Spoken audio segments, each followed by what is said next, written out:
Welcome to another episode of RIO's how-to video series. I'm Russ Miller with RIO Products. Today I'm going to show you how to fish a streamer from the bank.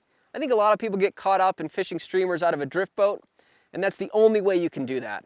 I'm here to show you today how much fun it can be and how intimate it can be fishing streamers from the bank. On the reel, I've got the RIO sink tip line in the 24-foot version.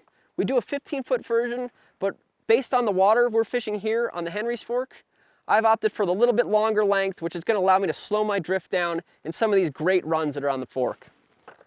Off of that, I've got our PowerFlex Plus tippet material in the 7.5-foot version. I trim off just a little bit as I tie on my heavy tippet here. PowerFlex Plus in 1X and 3X. Again, the gear gets really simple, and the flies are the same way. This is all I carry with me. I have a box of some of my favorite streamers, and then I pick up some ones from the shop, get some of the local intel from the guides, and get a variety of different sizes and colors that have been working for them. I'm excited to run through the rigging with you here and mostly get out on the water because it is a perfect day for streamer fishing. So I guess to take a look at how I've rigged up my setup here. Off of my sinking tip line, I've got my stout leader down to a blood knot with a little bit of 1X tippet. And I've tied everything off of a dropper here. So I've gone with two smaller ones, and I've tied it off of a tag.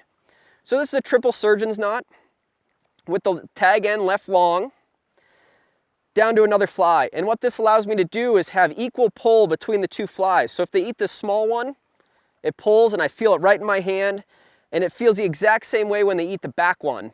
I feel that pull equally, regardless, right? I don't like to tie it off the bend of the hook, right? They swim independently a little bit better, and I think I get a lot more action out of these small flies in particular. So I'm going to continue to work through this run a little bit here with this setup. So now we've talked through some of the rigging. I'd like to show you how I like to fish this when I'm wading into one of my favorite pieces of water. And there's great streamer water everywhere, and you don't have to be in a boat to fish it. It's very intimate to stand in the river, knee to thigh deep, and really work a piece of water, and you can be far more effective on foot than you can be in a drift boat. So my first cast I'm going to make when I step into the run, I like to fire one across the river and just let it ride. Let it swing. I keep my rod tip high. This gives me a good idea of the pace of the river and how my flies are going to fish in there. I like to keep the line in between my fingers here. It gives me a lot of sensitivity, and I'll see this rod tip dive if I get a strike or if I find a little bottom. Now that we're on the inside edge, I'm going to start stripping in so my flies don't end up just dying on the edge. My next cast, I'm going to change things up a little bit. I'm not going to move at all. I'm going to make the same cast, quartering across. This time I'm going to add some animation to my flies. One of my favorite things to do is just bump the line. Bump, drop. And you can do big bumps, you can do small ones. This keeps the flies riding really nice, but adds a lot of action to the flies. And as they come into that edge there, that last cast I found a little bit of weeds, I'm going to start stripping in again. Avoid those weeds. And you can change how your flies fish based on where you land your flies. If I were to cast straight across here, I'm going to find my line gets very, very deep and snags, right? If I'm in a very deep hole, it's very effective to go across. If I'm in a shallower piece, I'm going to fire a cast downstream more, keep my flies a little bit higher. But everything's fishing really well here. I'm going to make the exact same cast, and I'm going to work a little different retrieve this time. I'm going to go a little bit faster, and I'm going to do our standard streamer strip retrieve, right? Strip it in, simulates a little fleeing bait fish coming out of its hole and really ripping across the surface here.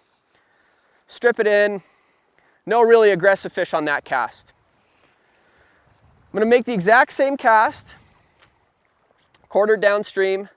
This time I'm going to slow things down a little bit and do a little choppy figure 8 retrieve.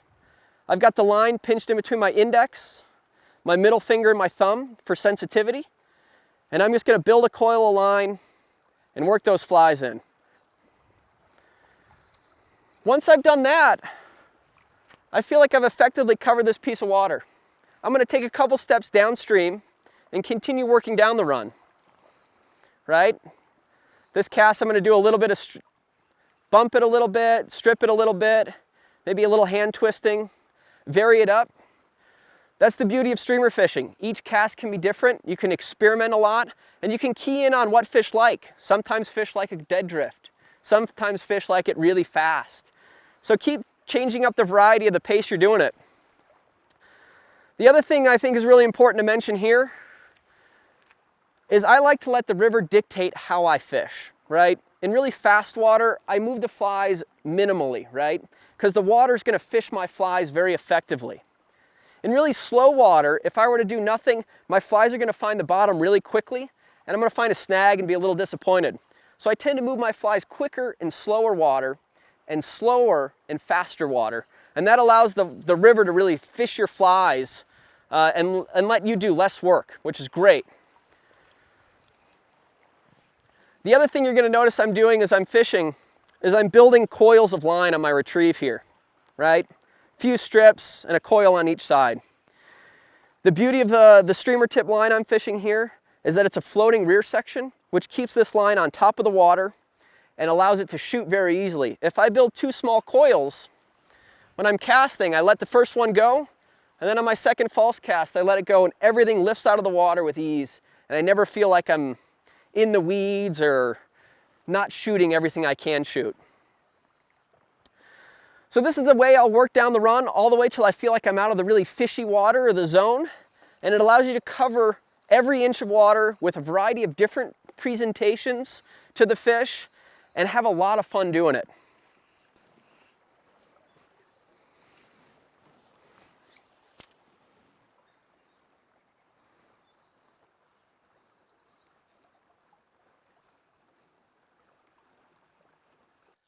All right, nice fish on the streamer, good solid grab.